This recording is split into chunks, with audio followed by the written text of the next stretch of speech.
Good morning and welcome to another live technical analysis session. As usual, we're going to be starting off with the euro against the US dollar, but I think it's best we start with the US dollar against the JPY first, based on what we've seen today. So, earlier on this morning, BOJ Deputy Governor Ushida implied that the recent market volatility is not favorable for the BOJ to continue hiking their interest rates. Essentially, his comments have been perceived as dovish by market participants, which is why we are seeing the JPY weaken against the US dollar.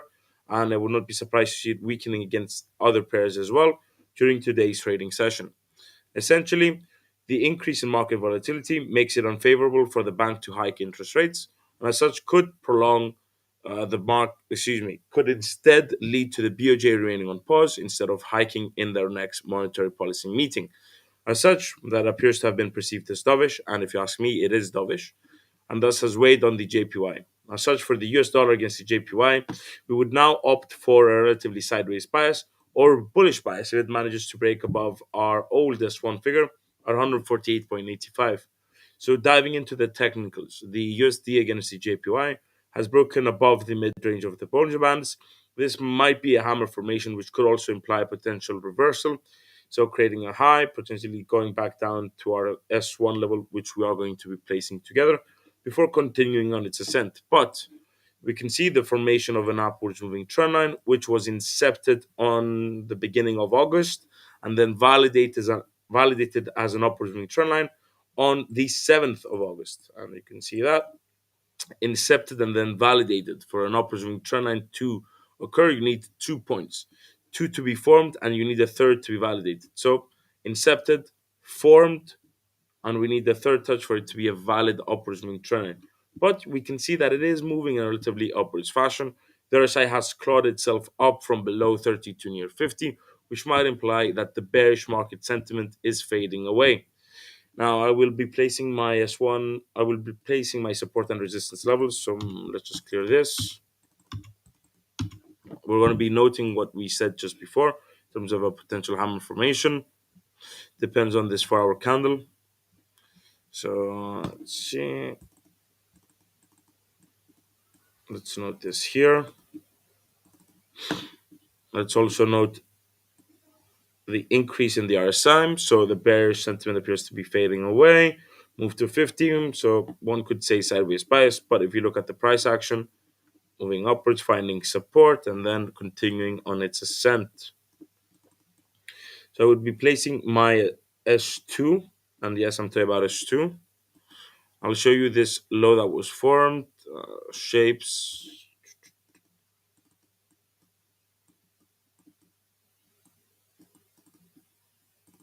If I remove this upwards moving trend line, you can see a swing low being formed.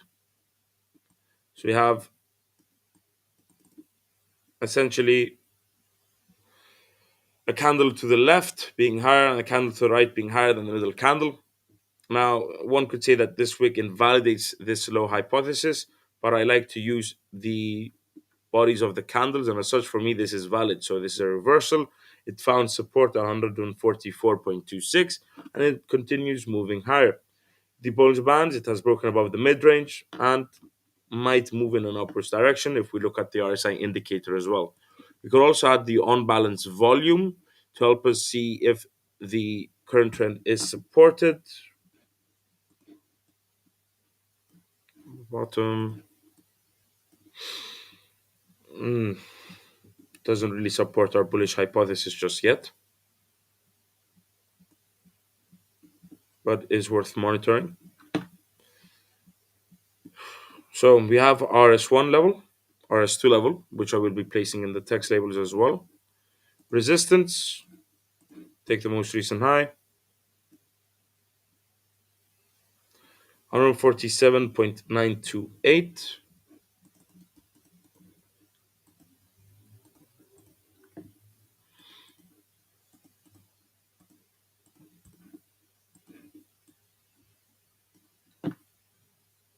Under 51.959. Probably being correct. I'd like to take this low here, 148.48 as my R1. R2 at 151.95, and then for R3, this old tie here, 154.879. So these are my resistance levels. Now, looking at the unbalanced volume, I would like to see the volume increasing to support our hypothesis that the bulls may be taking over the Paris direction. For my bullish outlook to be maintained, I would require it to break above 148.48. If it fails to do so within today's trading session, I would opt for a sideways bias between S1 and R1. If it does manage to break above 148.48, might see it moving towards 151.95. So we're maintaining a bullish outlook based on the comments made by BOJ Deputy Governor Ushida. The issue is that the BOJ summary of opinions from its July meeting minutes are set to release in tomorrow's Asian session. And why does that matter? Well, the meeting occurred before the recent concern over the resilience of the US economy and the carry trade that many analysts are currently talking about. Therefore, this increase in market volatility, which is concerning for BOJ Governor Ushida, did not occur during the bank's monetary policy meeting minutes. As such, those minutes may show a more hawkish BOJ, which has since then changed its stance relatively. And as such, during tomorrow's Asian session, we might see the JPY strengthening following that release before weakening for the rest of the session. So I would not be surprised to see a retracement occurring around 2:50 a.m. GMT plus 3 during tomorrow's Asian session before it continues on its ascent. Now, it depends on how hawkish or dovish that those minutes are. Personally, I think they're hawkish in nature, but the degree to which they are hawkish may determine the pair's direction for Thursday's trading session in terms of the Asian, European, and American trading sessions. For now, we are maintaining a bullish outlook as long as our upwards moving trend line remains valid and it remains intact, in addition to a break above the 148.50 R1 resistance line. So let's change those text labels. 148.50, 151.95 for R2. We will be looking at gold since you've asked as soon as we finished with USD JPY.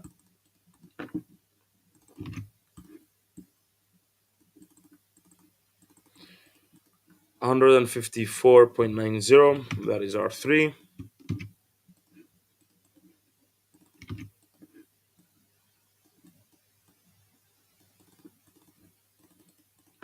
And let's just finish with the support levels.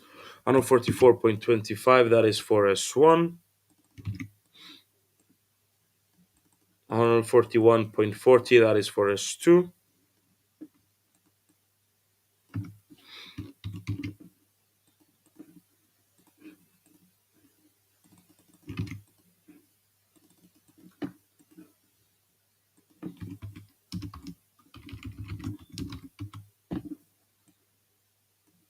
And then for S3, we need to find another support level.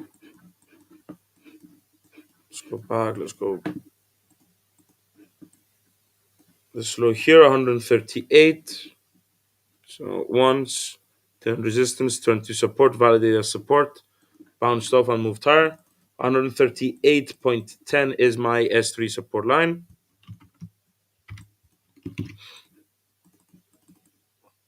So let's just fix this quickly before we move on to gold.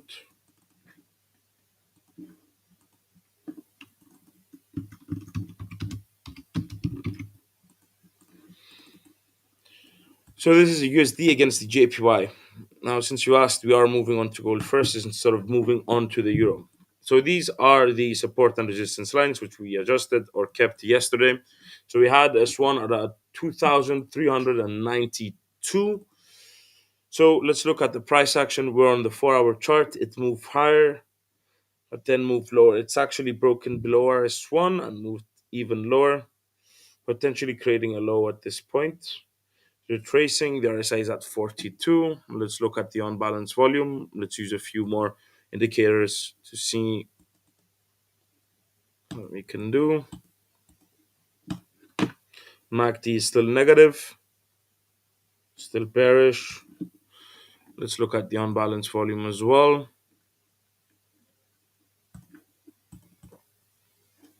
It's nice. So this is going to be retracement.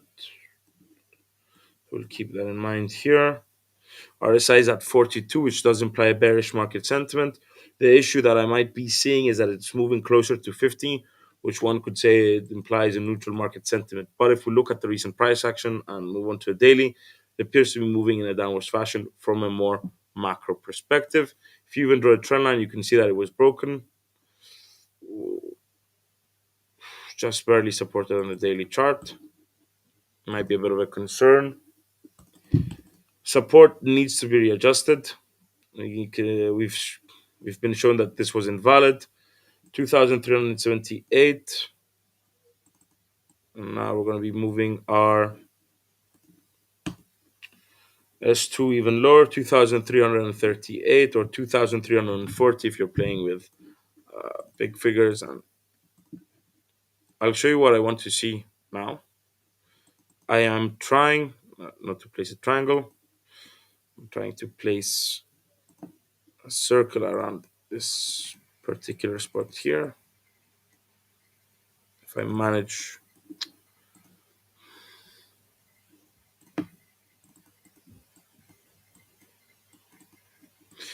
uh, so the reason I'm readjusting my S2 support level is that it's too close to my S1 now, which is 2,378. So I've readjusted my support level based on the price action over the past day.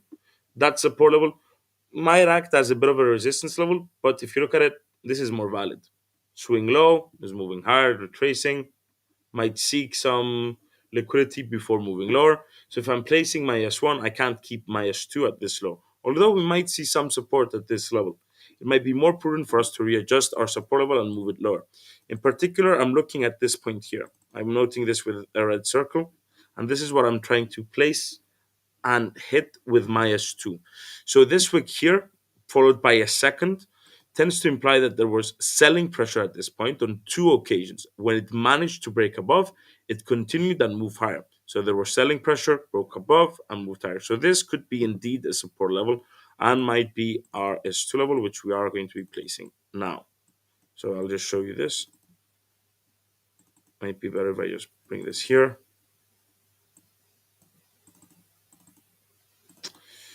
Uh,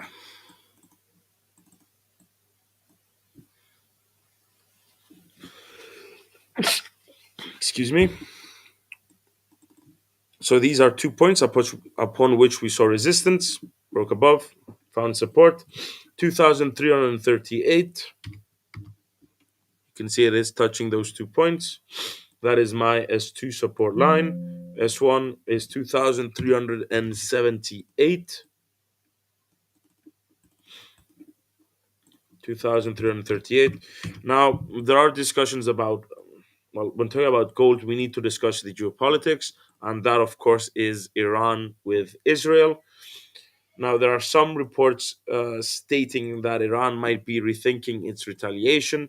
So, following recent developments upon which various media outlets are citing Iranian sources as having said that there was a bomb that was planted and it wasn't a direct strike from a missile, that could lead to a change in the way that Iran might retaliate against Israel. Now, there is a bit of an issue. There are some talks about potentially Israel preemptively striking targets in Lebanon and Iran. There are also talks that Hezbollah might get impatient with Iran and might decide to launch an attack by themselves. But until we see anything concrete in terms of an actual retaliation and not just a few missiles, something that is severe, we might not see gold's price responding significantly. It needs to be a wider escalation. It needs to be significant or either a symbolic message. And then we might see safe haven inflows moving into gold. Now, in terms of resistance, it is now prudent for us to move our resistance level at a lower point the question now is, are we going to be placing it close? So if we're talking about simply today, just for today, I could place my R1 here, 2,397. But based on what I'm seeing here for a swing low, it could easily break above R1 and actually might seek some liquidity at around 2,413. The issue is that is where we had placed our R2 resistance low. So based on this price action, so we're seeing bearish, bullish, and a bearish candle, which so the bears won this battle. It's coinciding and it's close to the mid range of the Bollinger Bands, which might see that retracement we're talking about here with the unbalanced volume. So I'm removing my R2.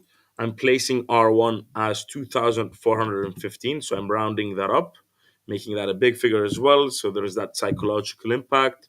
Wouldn't be surprised to see the price action moving to test R1 before moving lower, potentially wicking above, taking everyone that went short and then continuing on its descent, but not closing above R1. If it pierces through to seek that liquidity and then the next 4 hour candle moves lower, that would be a lower high. So you have a high, second lower high, theoretically. You have a low here, but we would need another lower high being formed. So this for me is one. I would like to see a second. This could be it, but I like using the bodies of the candles, and as such, I would require it to trace up, form a new lower high, and then continue in its ascent. But that is my R1. And now the difficult part is finding R2. This was nice because we saw some support. It moved higher, broke below, and then moved lower. So we are trying to find R2, which is a bit difficult. Let's take this. I'm looking. So this is one point where I'd like to see some resistance somewhere around here, but I'm ignoring the right side of my screen. I'm focusing here. So let me just show. I think you can understand where exactly I'm focusing on. This reversal formation, hammer formation, whoop, validated 1, 2, 3, lower high, moved lower, found support. You can see from this 4 hour candle, which moved significantly lower, took out everyone that went long, retraced one last time, providing the opportunity for the bears to hop in and moved lower. And now I'm looking towards here, see if this is validated. So this was validated here.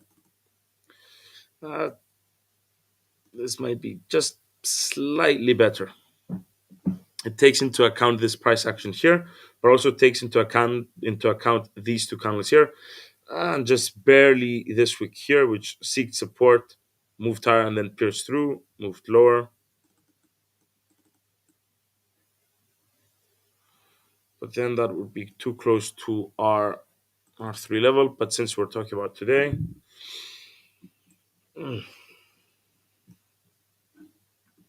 let's see another potential resistance level. Validated once, second and a third and a fourth occasion. Still too close. I'm going to have to place my R2 at 2,455. It's close to R3, but what we have is essentially this, and 45 is a bit too high, so 2,453. That is our R2 resistance line, but I will be drawing a rectangle as well. So we are taking into account what we saw.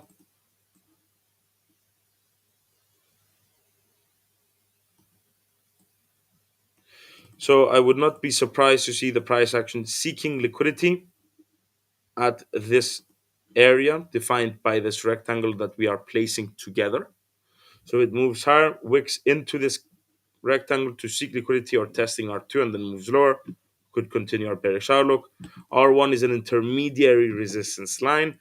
So for a bullish outlook, it would not only have to break above R1, but R2 as well. And I understand that is a big ask because it has about $50 in terms of the difference from the resistance levels. But the way I'm seeing this, it could break higher. I am seeing a bit of a reversal. and might move higher to seek some liquidity, and that could reach or move towards R2. So it needs to close above R1 and break above R2. If it simply wicks above R1, we could maintain our bearish outlook. If it breaks above R1, seeks liquidity at R2, and stays above R1, sideways bias between the newest one hypothetically and then the new R1 as well. We're keeping R3 at 2,483, and we are still maintaining an overall bearish outlook for the commodities price if it breaks below S1. If it breaks below S1, we can maintain our bearish outlook.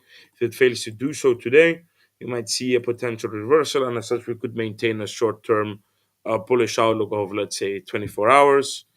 But that also depends if we see a retaliation from Iran. So we have numerous factors impacting the precious metals price. But for now, we are maintaining a bearish outlook, and we'll actually have to see tomorrow uh, what happens, what occurs. If it moves back up to R1, which is also the mid range of the Bollinger Bands, and then moves lower, that's great. We could maintain our bearish outlook. If it manages to break above R1 and closes above R1, then we could switch for a bullish towards a sideways bias. If it wicks above R1 but then moves lower, we could maintain our bearish outlook. Target is 2,378, and lower than that is 2,338. And then if you're feeling ambitious, then S3 could be 2,297, but these are potential support levels. For the bulls, if it breaks above 2,483, 2,453, not 83, made a mistake with that text label. It could move higher and take aim for 2,483. So that's gold. We don't have any financial releases stemming from the US today that could significantly impact the precious metals price. So I think it's more up to the technicals, unless we see from a fundamental point of view an escalation in the Middle East between the two powers of Iran and Israel, or potentially Israel and Hezbollah as well.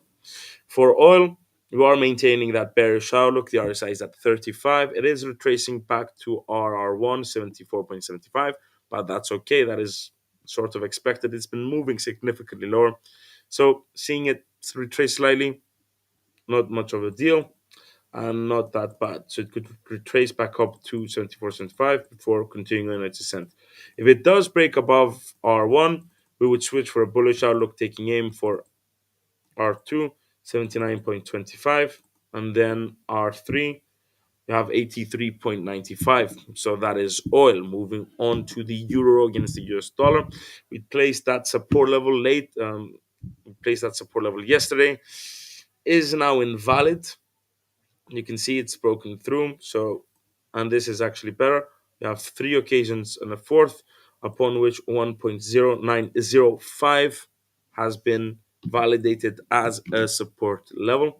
So slightly readjusting that S1, keeping S2, S3, and the resistance level is the same. Now, looking at the technicals, the RSI is at 54, does imply a relatively sideways bias. If it fails to break below S1, I would maintain a sideways bias for the pair's price action. If it stays between S1 at 1.0905 and 1.0990. So if it stays between that support and resistance line, granted, it's a big difference, but maintaining that sideways bias if it stays between that. If it breaks above R1, R2 is 1.1065, so that's the next potential target for the bulls. If it manages to break below S1, we could see the pair moving lower towards 1.0840, which is my S2 support line. The Bollinger Bands appear to be narrowing, which might imply some low market volatility, but that remains to be seen.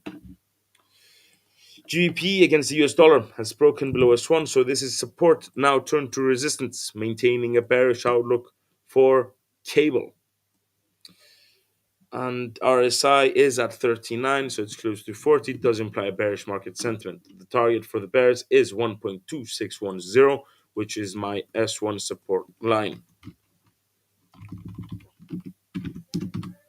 So that is S1. S2 is at 1.2450. I've accidentally opened that object list. 1.2450, that is my S2. And then for S3, we can take this very nice wick, which formed a swing low and then moved higher at 1.2290. 98 or 1.2300, which is a round figure, psychological impact as well. We need to keep that in mind. So these round figures tend to be, I could say, and I would describe them as trigger points. So uh, traditional investors won't be playing with smaller numbers. Personally, I think they round them up as well. Makes sense, makes it easier for their executions as well.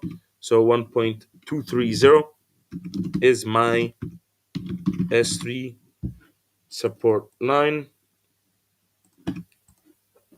So that is S1, S2, and S3. And then R1, R2, and R3 is my old S1, my old R1, and then my old R2. So let's turn this into red. This becomes R2, and then that high will be our R3 resistance line. We should readjust that downward moving trend line. It's quite steep, which might also mean that the bearish sentiment may not be maintained for a prolonged period of time, and we might enter a consolidation pattern potentially between S1 and R1, but that remains to be seen as well. We'll have to see how that plays out in tomorrow's session as well. So tomorrow we also have the RBA governor, which is set to speak, could influence the Aussie. And that being said, so we've done WTI cash. We'll look at Microsoft as well. You can see it pierced through, retracing. So this for me is a retracement. Wouldn't be surprised to see it move to R1, maybe even R2 before moving lower, but I am maintaining a bearish outlook for the company stock price. Technicals tend to support that. The RSI is at 30, applying a bearish market sentiment. On balance, volume has broken below this point, which we had mentioned together a few days ago. This might be a retracement back up to this line, and we can see that also playing out in the price action as well. So retracement before continuing on its descent. Now we're going to be doing one more pair, which is the Aussie. So the Aussie has formed the swing low. Yeah, this wick was significant.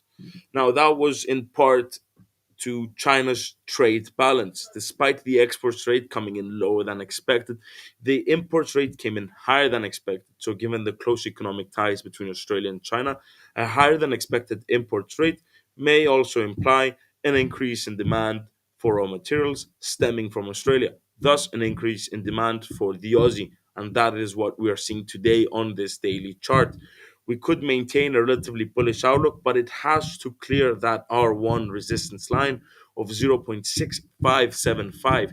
If it fails to do so, we would maintain a bearish outlook for the pair. But note the RSI is accelerating from 30, has moved to 43, and is nearing 50, which might imply that that bearish market sentiment has faded away and might enter a consolidation pattern between R1 and R2. So we'll have a look at this tomorrow. We are on a daily chart as well, so this is more of a weekly, I'd say, outlook. If we drop down to the 4 hour, it is moving in an upwards fashion. This is nice. It has to clear that R1 resistance line for it to move higher, potentially taking aim for 0.671, staying between R1 and R2, and then continuing on its ascent. But for now, we could maintain a bullish outlook for today at least, with the RSI at 59, closing on 60, implying bullish market sentiment. From a daily, we are seeing a bit of a reversal, and we'll have to look at this tomorrow and in next week's live technical analysis sessions, which we will have together. So with that, that does it for today. Thank you for watching, and I'll see you all tomorrow, same time, same place. Have a wonderful day, evening, and morning.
Hey, thanks for waiting, everyone. Let's go ahead and get started.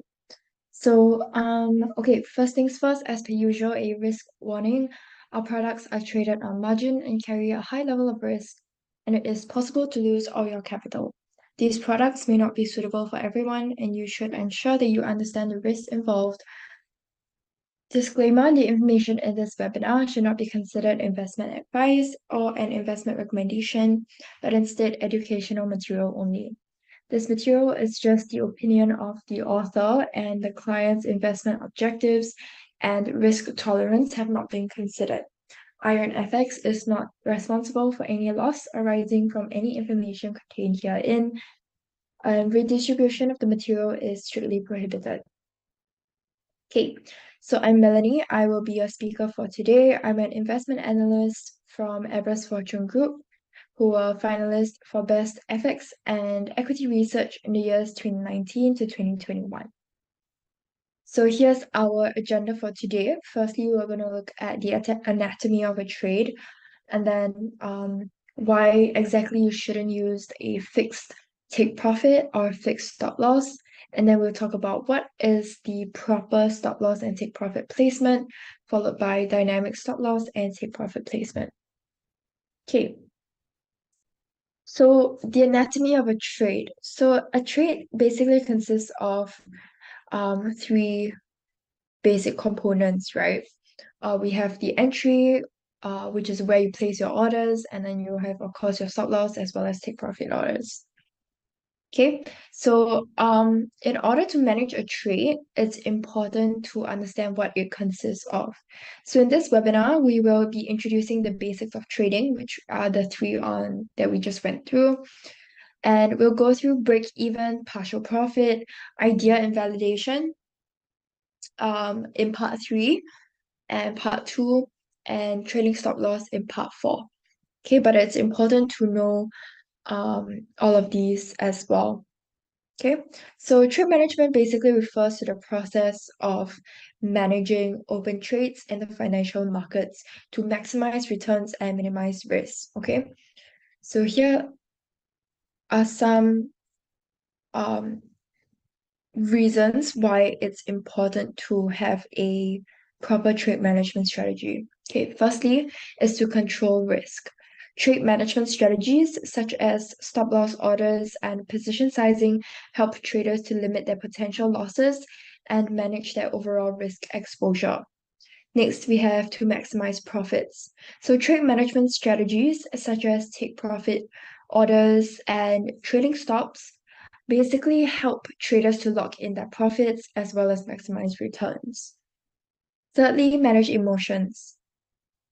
So the discipline and structure that trade management or having a proper trade management strategy provides can help traders to stay calm and rational even in very volatile markets, which can prevent impulsive decisions driven by fear or greed. Okay. 4. Improve trade efficiency. So by having a well-defined trade management plan, traders can make faster, more informed trading decisions, okay, and avoid the cost and time of having to constantly monitor and adjust their positions.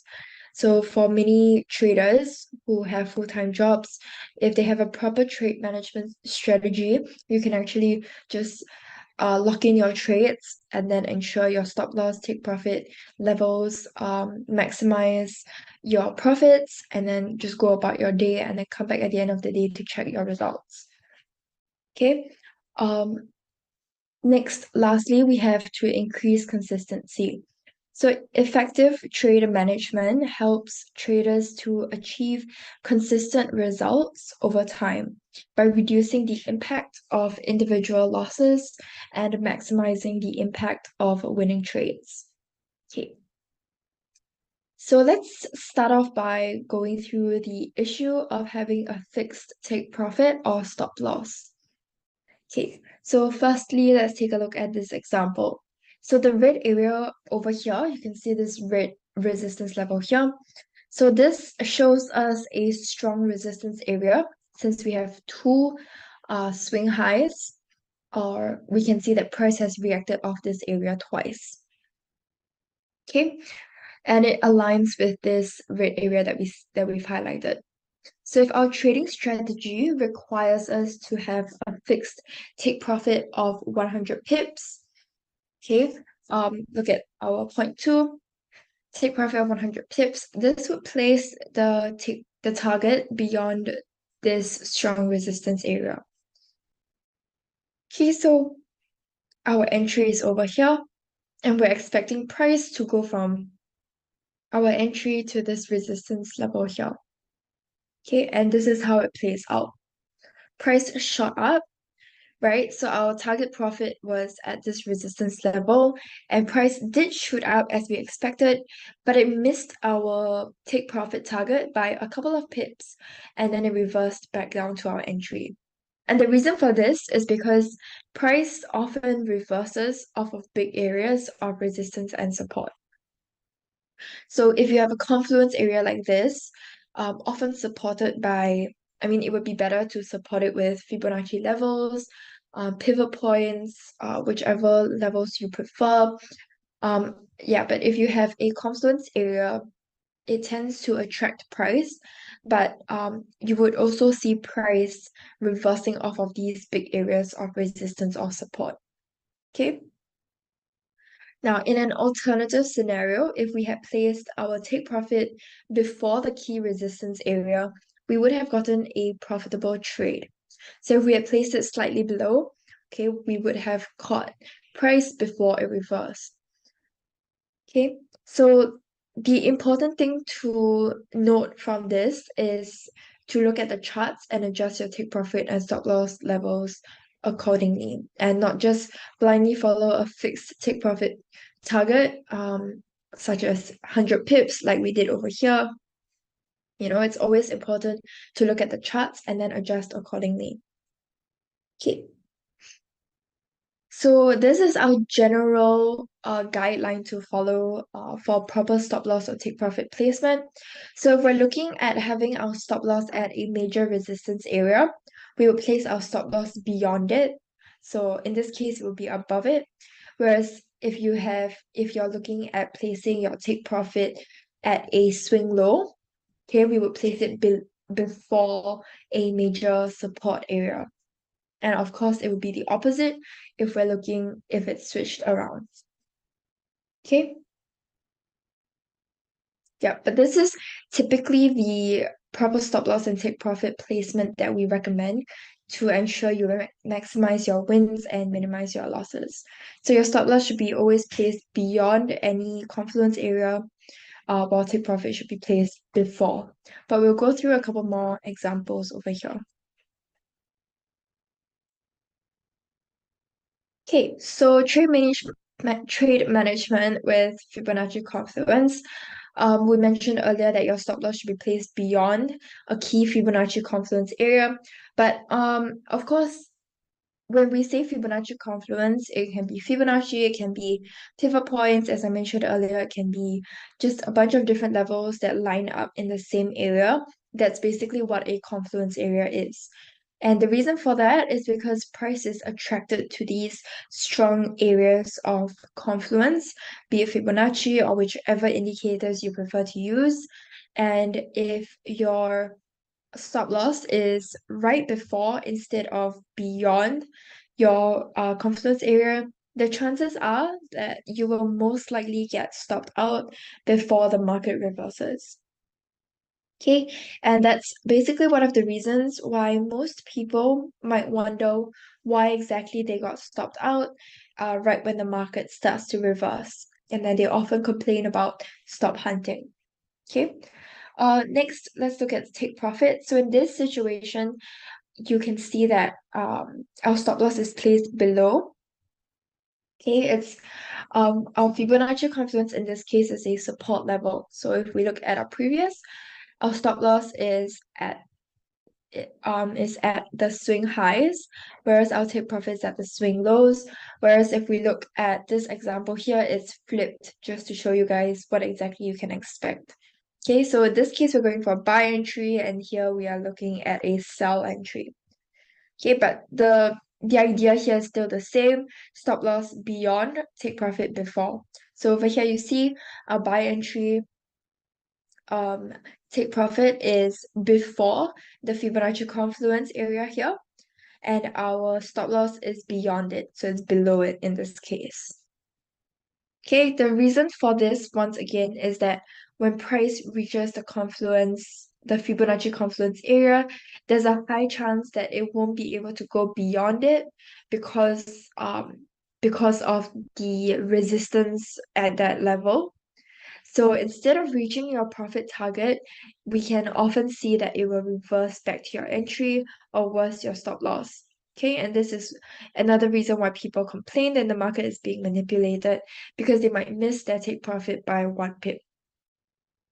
Okay.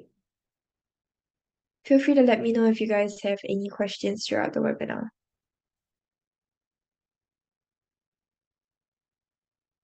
Okay, all good. Let's move on. So in this example, we are looking at why you shouldn't have a fixed stop loss. So here we have a support level with two swing lows in line with one another. So you can see here, one swing low here and one swing low here. So this gives us a really nice support level. And we can see that price has bounced off of this support level, okay? And we are expecting price to continue to rise to the swing high resistance over here. Okay, so our stop loss of 100 pips is fixed at the 1894.75 level at the support level over here. Okay, this yellow highlighted area here. Okay, and price goes down instead, touches the stop loss, and perfectly bounces off from the support. Okay, so your stop loss is here. Remember, as our previous slide, stop loss is here, and we're going in for a buy, thinking that price will go all the way up to our resistance over here at 1931.43. Okay, but instead it reverses and it bounces off our stop loss. Okay, so the reason for this once again is that price tends to get attracted to key levels of support, especially since in this case we see price reacting off of it twice already in the recent past.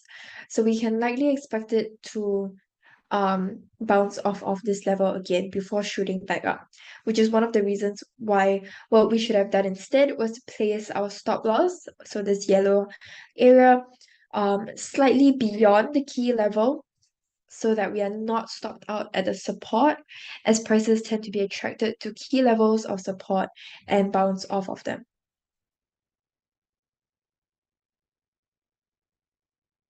Okay, so this is why it's important to have dynamic stop loss and take profit placements. So dynamic stop loss basically is a trading strategy used to manage risk, in which the stop loss level is adjusted dynamically based on market conditions. Okay, so the level of the stop loss is continually moved to a more favorable position as the price of an asset moves in the desired direction. The goal of a dynamic stop loss is to lock in profits while minimizing potential losses. And the placement of the stop loss can be determined by various technical analysis indicators or other market conditions, such as volatility or market trend. Okay, here's a simple example to demonstrate dynamic stop loss. Price has bounced off nicely off of this support level of the 86.721, as we see here. Okay, and we're expecting it to reverse off of our entry here, 87.819, in line with this 100% Fibonacci projection level. Okay, so we see price testing this entry level that's in line with the 100% Fibonacci projection. Okay, and we also see that we have a stop loss level at this swing high here, but we're placing it slightly beyond it, in line with the minus 27.2% Fibonacci expansion, as well as another 61.8% Fibonacci projection. Okay. Yeah, if you're wondering what these Fibonacci techniques are, feel free to let me know in the chat. We basically go through the different Fibonacci techniques in our Fibonacci series. But if you've missed that, I don't mind going through it um, a little bit after our slides when we're going through some charts. Okay. Yeah, so price is currently testing our entry level and we're expecting it to drop back down to our take profit at the 86.721. Okay, so as we mentioned earlier, our stop loss was placed below, but of course, instead, it should be placed beyond the major Fibonacci confluence area. Okay, and we will show you why in our next slide here. So you can see if we had placed our stop loss exactly at this Fibonacci confluence area, we would have been stopped out. You can see it touched the Fibonacci confluence area perfectly and before reversing off of it back down to our entry. Okay, so if we had placed it here, we would have gotten stopped out. And once again, the reason is because price is often attracted to such strong areas of support or resistance before reversing off of these areas. Okay, so price reversed perfectly off our confluence area and hit it back down towards our take profit. Okay, so now let's look at another example. Okay, so here we're expecting price to bounce off of our entry here at the 87.625 level.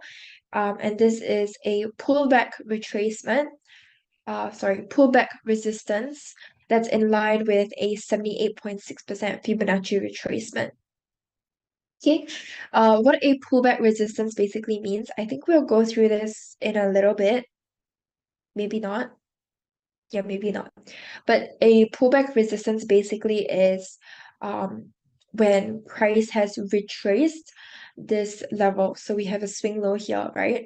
And price has broken out of this level, surpassed it, and is now heading back to that area. That's basically what a pullback resistance or support level is. Okay, so we're expecting price to reverse off of this level, this entry level here, and our take profit is at the um, swing low support at the 84.668 level. Okay, meanwhile, our stop loss is at the swing high resistance over here at 88.533. So price has hit our entry and has reversed nicely off of it, as you see here, and is now heading towards our take profit. So you can often expect price to test levels of significant levels of confluence like we see over here in our entry and like we've seen in our previous examples as well. You can often see price testing the level before reversing off of it. Okay, so that's the reason why we say that it's important to have a good trade management strategy so that when you encounter these kind of issues, not really issues, but like situations, then you won't get so emotional and want to change your stop loss or take profit levels or change your trade because then you can believe or you can trust in your trade that it will eventually work out in your favor. And if it doesn't, you have dynamic stop loss techniques to help you to minimize your losses. Okay, so dynamic take profit placement here. Our take profit is in line with a 78.6% Fibonacci projection. This is wrong. It should be projection instead because we have 3 points and we are using kind of like a flash shape over here, or like a lightning bolt shape. Okay, and our 78.6 is in line with our take profit.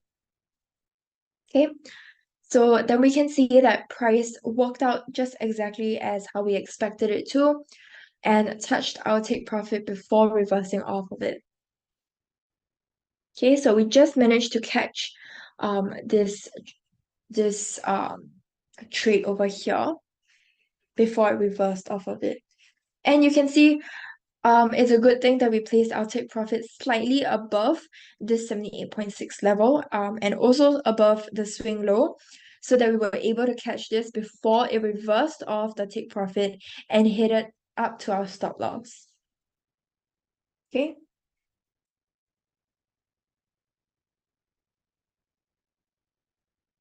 So another example here, in this example, we are seeing price break out of this descending trend line.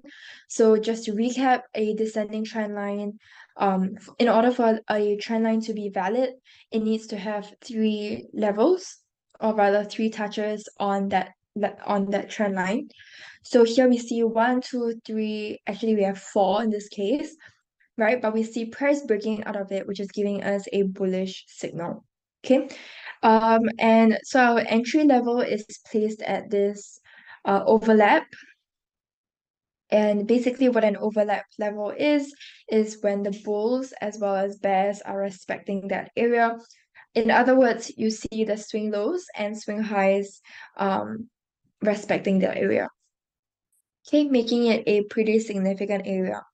So here we have our entry level as an overlap resistance, okay, and our stop loss, it is just at this swing low here. And you can see our take profit is in line with a minus 27.2% Fibonacci expansion, 127.2% Fibonacci extension. I think it's also in line with a 78.6% Fibonacci projection. Okay, so you can see price, we are expecting price to rise above this entry level and hit towards our take profit and amongst this Fibonacci confluence area.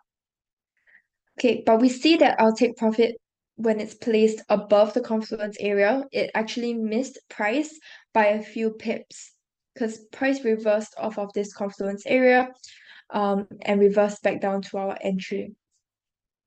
So same idea over here, our take profit should be placed below the confluence area. In this example, we're kind of placing it a lot lower than the confluence area, but in reality, you don't actually need to place it so much lower. You could actually just place it right below the confluence area and would have been fine as well. Just as long as your take profit is placed below it or before a major confluence area, price is more likely to hit your take profit before reversing back down to your entry or even worse, your stop loss. Okay. Okay, that's it for my slides. Now let's take a look at some charts and see if we can implement what we have done so far. So let me know in the chat if you guys have any requests for any charts.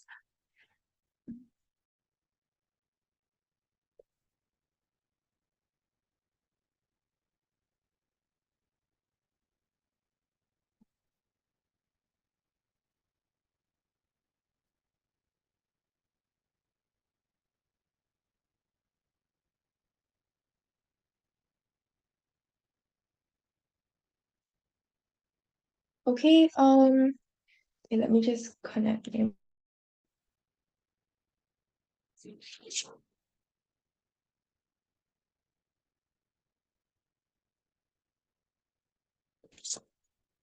Okay, I think we have a request for AUD.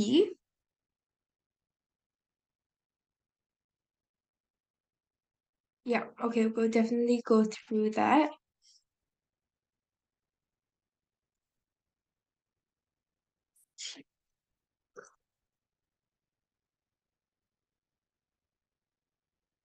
Okay.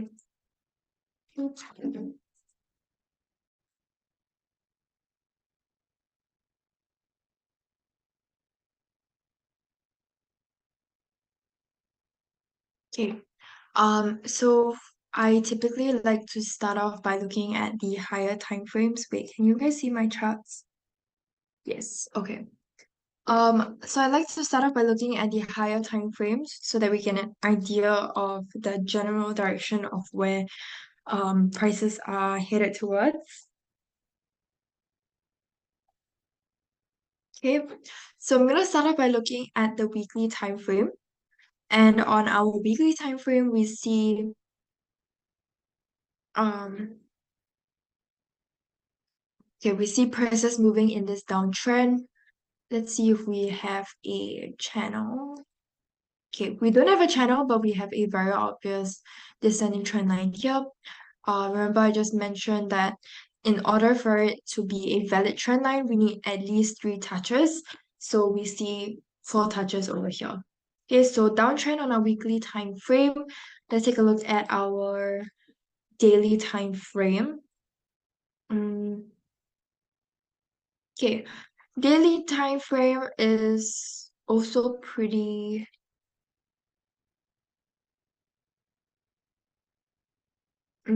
Yeah, price is moving in this descending trend channel as well. Let's just go in with like really quickly with some support and resistance levels. Okay. Okay, here's my first resistance. Um, yeah, first resistance. And then my first support is just gonna be here.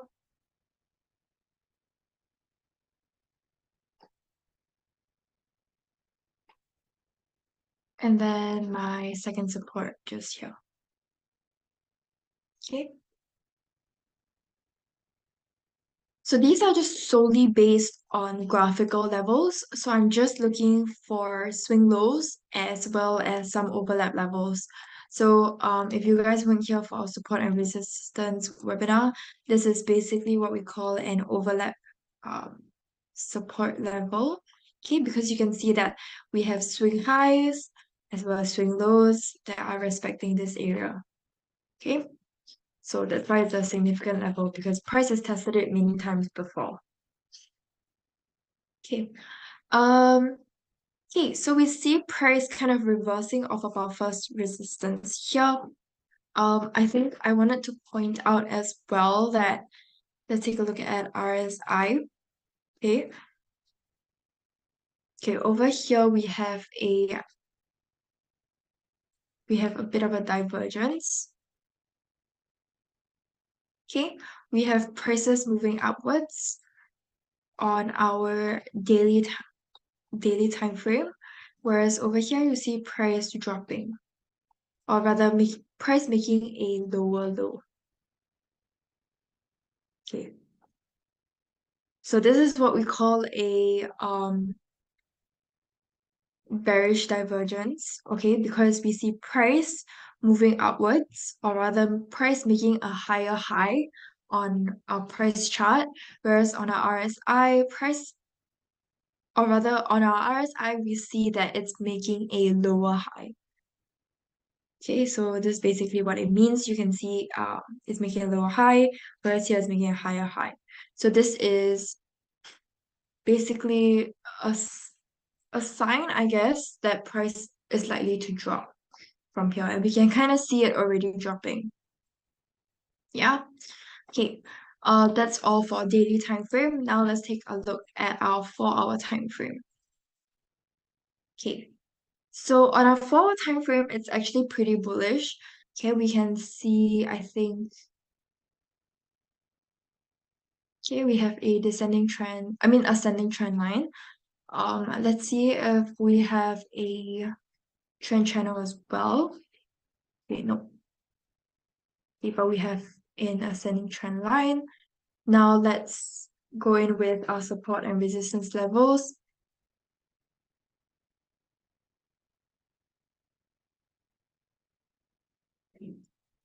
Okay, here is my first resistance.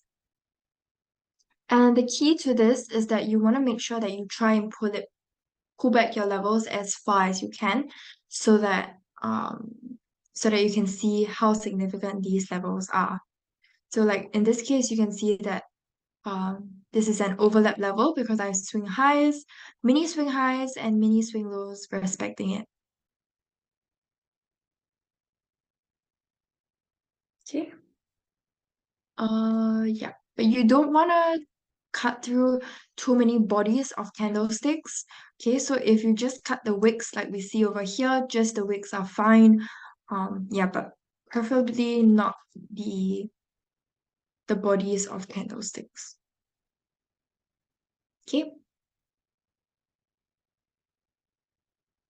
and this will be my second support.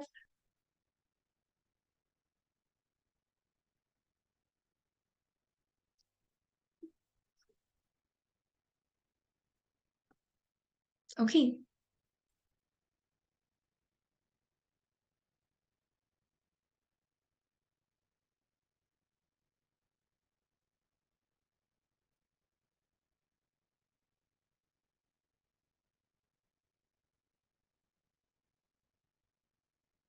okay, if I zoom in really closely, I can see that my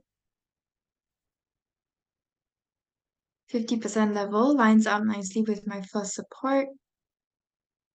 Okay, so I'm gonna keep that. Mm,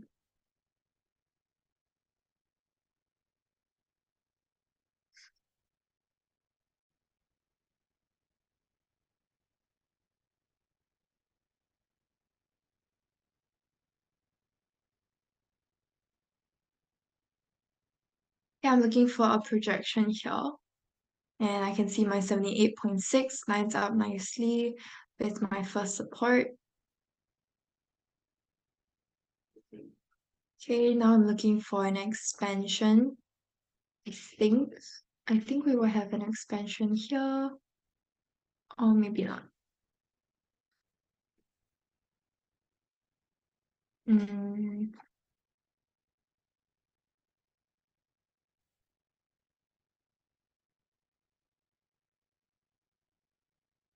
okay, so for expansions, we are looking at the negatives. And no, we don't. Okay, let's see what else we have. So you can see here I'm following the shape of the chart really closely. So that's quite important to note as well.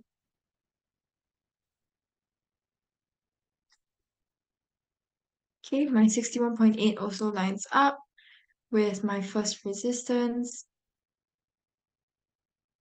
Okay, it doesn't have to line up exactly because we're typically looking for areas and not so much specific levels. Okay, so as long as they are like kind of near the area, that's fine. Okay, so we can see my first support is a really significant area. Okay, because I have this overlap support level as well as a 50% and 61.8% um Fibonacci area, confluence area. Okay, so based off of our two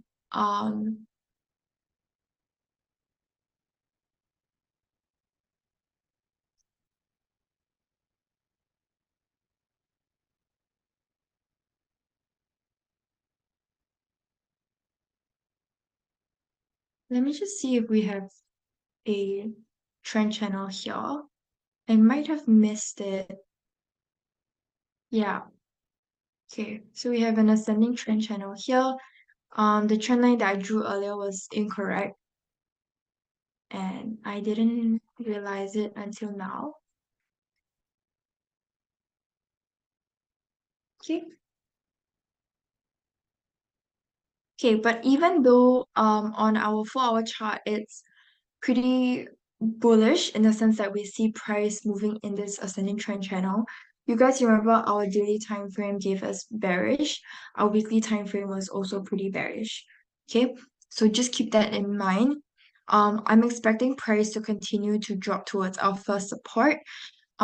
Still within this ascending trend channel, of course, but simply because of this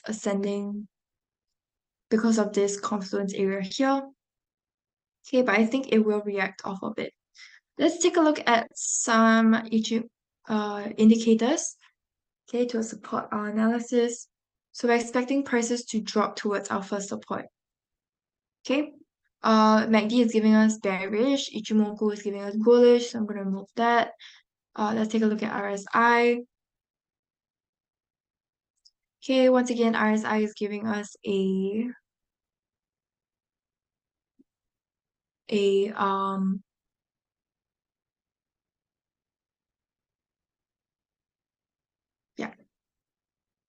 yeah, a bearish divergence. Okay, you see price making a higher low, higher high over here. Okay, price is making a higher high, whereas on our RSI, it is making a lower high. Okay, let me know if that's confusing. I'm not sure if I explained that clearly. Okay, but basically what we are looking at is this highs. Okay, so you see this high as well as basically like the peak of the chart. Okay, we see that over here at the um same area that we're looking at, right? That I've highlighted with the vertical lines. The peaks are higher on the chart, whereas on our price chart, whereas on our RSI chart, it's our peaks are lower. That's just basically what it means. Okay. Yeah, so that's our bearish divergence here, giving us a bearish signal. Maybe we'll take a look at Bollinger Bands. Okay, that's not really telling us anything. Let's look at stochastic perhaps. Okay, stochastic is also giving us a bearish divergence over here as well. So for divergences, you can take a look at either RSI or stochastic. They often give you, if you're looking for divergences, they're the best indicator to use. Okay, so you see here that's slightly lower. Okay, okay.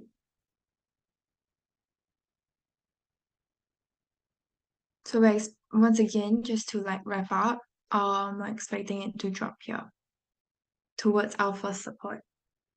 But after our first support, we'll probably see it reverse back up to our first resistance because of this confluence area. So it'll attract it and then it'll reverse off towards our first resistance. Okay.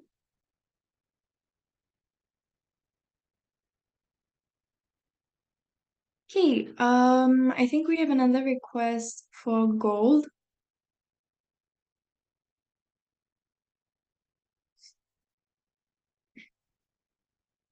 Okay, let's take a look at gold.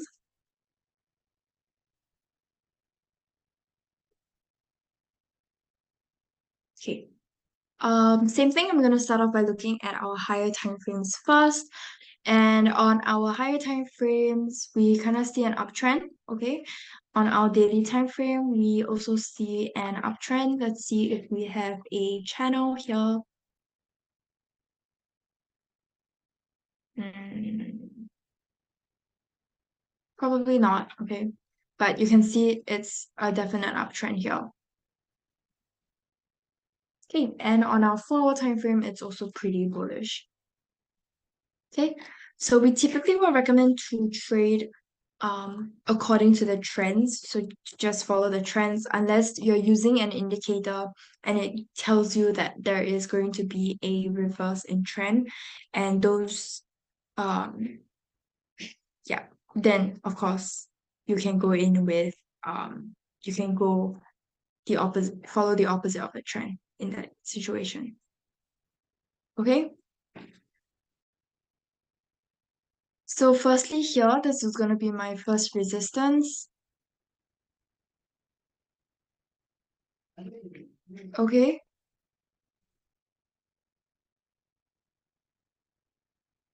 This is my first resistance.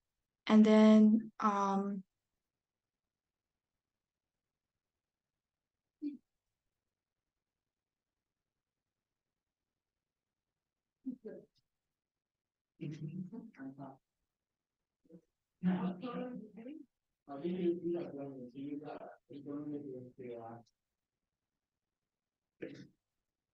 Okay, I think I will place my first support over here.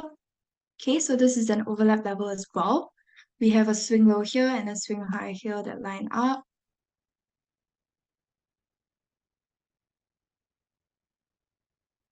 Okay, and then let's see. Okay, I think our first resistance can go all the way back here, and I'm gonna see if this level can be supported by any Fibonacci levels. Okay, so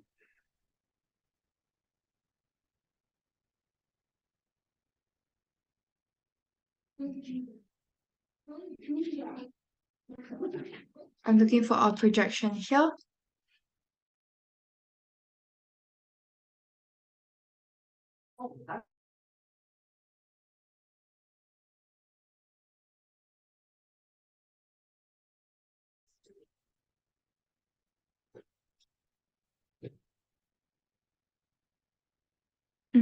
Okay, let's see if we have any other levels.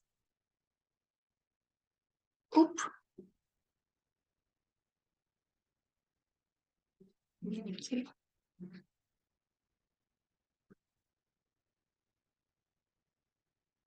Okay, I can see this 161.8 lines up with my first support. And here we're using a Fibonacci extension, okay, which is in the hundreds. Okay, and my 61.8 also lines up, and so does my 78.6. So I'm just gonna keep those two. Okay, I think I'll get rid of this. Mm,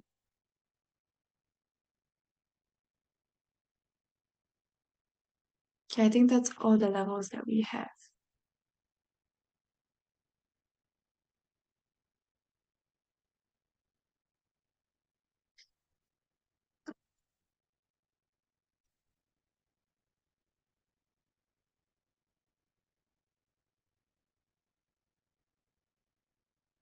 Okay, I want to.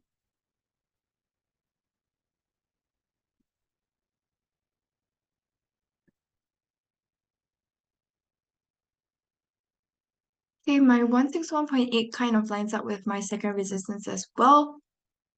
Okay, so I'm just gonna highlight it because it's also in line with a 78.6.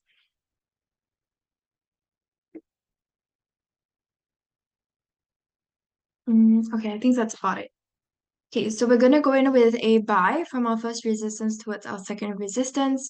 But of course, because our first resistance is in line with a bunch of other Fibonacci levels, so we will probably see price testing this level a little bit. Okay, especially since it's also an overlap level. So we'll see it test it a bit before shooting up towards our second resistance. Okay. Price is moving above the Ichimoku cloud, so it's giving us a bullish signal. MACD is also giving us a bullish signal. Let's look at RSI and stochastic. Um,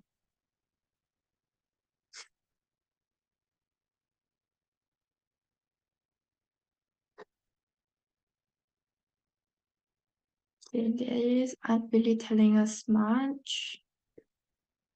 Let's take a look at our moving averages. Okay, price is moving above both of our moving averages. So that's a good sign. It's bullish.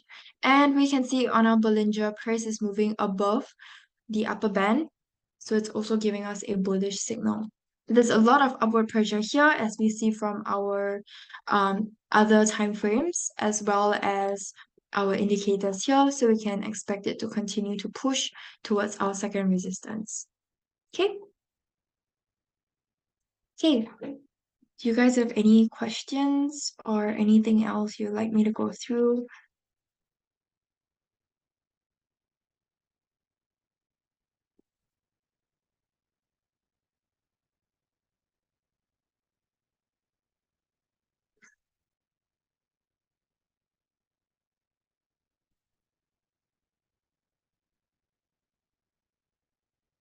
Yeah, I can go through one more. Yeah, we can do DXY really quickly. So this will be our last chart for today. Okay, let's so you can see on our weekly time frame, prices are pretty I mean it's kind of ranging, but it looks like prices are dropping here. And our daily time frame also makes it look like it's kind of dropping. But let's take a look here. Okay. So here I'm gonna place my first support and then my second first resistance would be over here. Okay, in line with the swing low and swing high. So it's a overlap level. And then my second support would be maybe just over here. Okay, now let's go in with some Fibonacci levels again. Um, hmm. Okay, I see price testing our 50% level here. So I'm just gonna keep our 50%. Okay, and then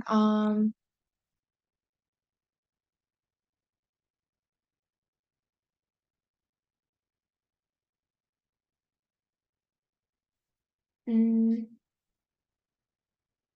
here we kind of see this 78.6 lining up nicely with our first support.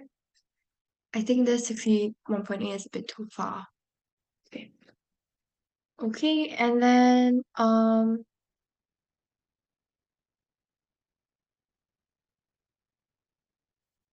hmm,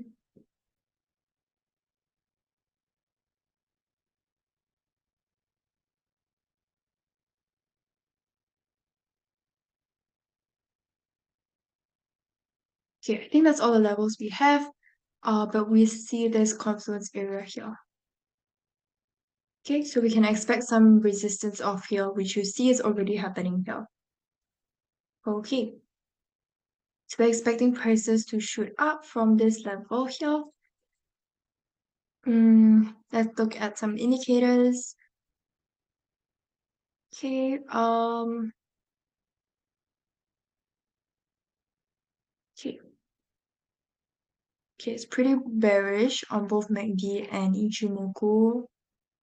Let's look at, okay, pretty bearish as well.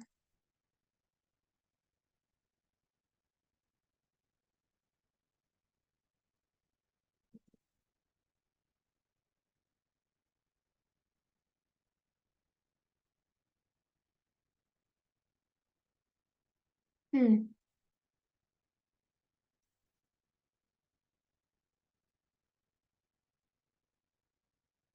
Okay, maybe.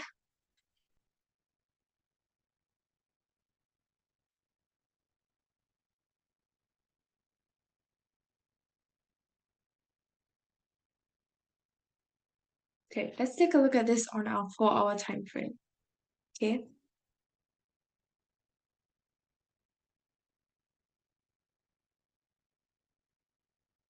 Yeah. So on our 4-hour time frame, we definitely see prices kind of reacting off of our first support as well. So yeah, we can definitely still expect prices to continue to increase towards our first resistance. Okay. I think after our first resistance though, we'll probably see prices continue to drop after that. Um, yeah, and because this first resistance is a pretty significant swing high resistance, and we can see price has tested it before. Okay, so it's likely going to attract price here. Okay, at this level, and and it will see price react off of it and continue in the downtrend. But for now, we can expect price to bounce off of our first resistance like it already is and hit towards our first resistance. First support, I mean. First support, bounce off of first support and hit towards our first resistance. Okay. That's all the time that we have for today. I hope you guys found this helpful, and I will see you guys next week. Have a great rest of your week, everyone. Bye.